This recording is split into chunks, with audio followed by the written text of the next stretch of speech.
Mga kapatid, kung gusto raw talaga nating makita si Jesus, sampahin natin siya. Pero ang tunay na pagsamba, hindi lang yung pagyuko-yuko, paghaplos-haplos, at taas ng kamay, kung hindi ang pagsuko, pagsunod, pagtalima sa kalooban ng Diyos. Yun ang tunay na pagsamba.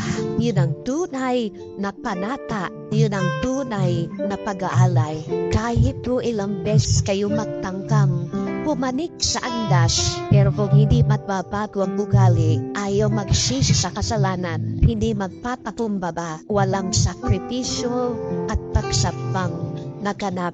Kahit buong araw kayo nandito sa Quiapo, pero ayaw nating bitawan yung masamang ugali at ayaw nating magpatawad, ayaw nating humingi ng tawad, ayaw nating makipagkapwa tao. Baliwala po kahit buong araw kayo dito sa loob ng simbahan.